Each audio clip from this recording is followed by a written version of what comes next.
अब देखिए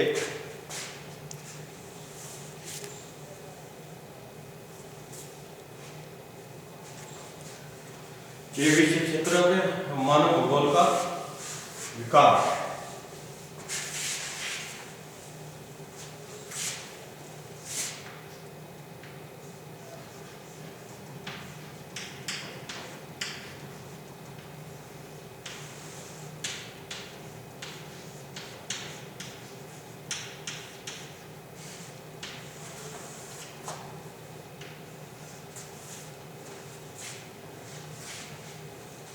मानव भूगोल का विकास। मानव भूगोल की एक मानव भूगोल की एक शाखा है। इसका विकास क्रम भूगोल विषय से संबंधित है। भूगोल के विकास में 16वीं सदी में 19वीं सदी के बीच माना रेखन कार्टोग्राफी का अधिक विकास हुआ। इस अवधि में भौगोलिक ज्ञान तो बढ़ा किंतु भूगोल की संकल्पना स्थिर रही। 17वीं शताब्दी में भौतिक विज्ञान का विकास अधिक हुआ। वार्नहार्ड वेरेनियम 1622 और 50 के मध्य जर्मनी प्रकृति वैज्ञानिक तथा भूगोल वेत्ता ने प्राकृतिक तत्वों को वन को अधिक संबंधित रहे। इन कार्यों को मनुष्य की उपेक्षा रही।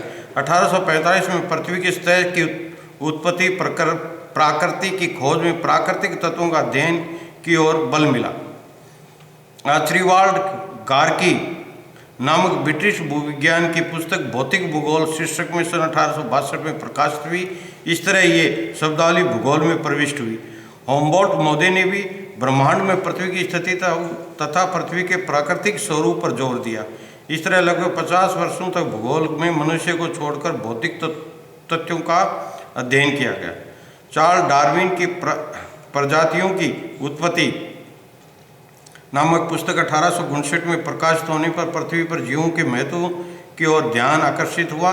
कालांत में हॉर्टिक रेटजेल महोदय ने एंथ्रोपोजियोग्राफी का प्रकाशन 1882 एवं 1891 में 2 खंडों में हुआ। उसके साथ अंग्रेजी भाषा में मानव भूगोल एंथ्रोपो और मानवग्राफी भूगोल शब्दावली का समावेश हुए। रेटजेल की पुस्तक वाल्श कुंड का अंग्रेजी में मानव जाति का इतिहास हिस्ट्री ऑफ मैनकाइंड शीर्षक के अनुसार हुआ। मानव भूगोल के विकास में जर्मन विद्वानों का योगदान। सर्वज्ञात है कि आधुनिक भूगोल के विकास में जर्मन भूगोलवेत्ताओं का योगदान अत्यंत महत्वपूर्ण रहा। ये भूगोल को अनुभविक विज्ञान मानते थे। ये पृथ्वी की सतह पर द्रष्टव्य तथ्यों को अंतर संबंध में ऐसा अनूठापन देखते थे जो एक क्षेत्र को दूसरे क्षेत्र में अलग कर देता है। यद्यपि जर्मन विचारधारा मानव भूगोल को निश्चयवाद से साथ जुड़ी हुई है, किंतु ये नहीं भूलना चाहिए कि जर्मन में भूगोल की आधारशिला मनुष्य के महत्व को स्वीकारते हुए रखी गई थी। हेम्बोल्ट व रिटर ने पृथ्वी की सतह के विभिन्न तथ्यों को उनके सह अस्तित्व के रूप में देखा था।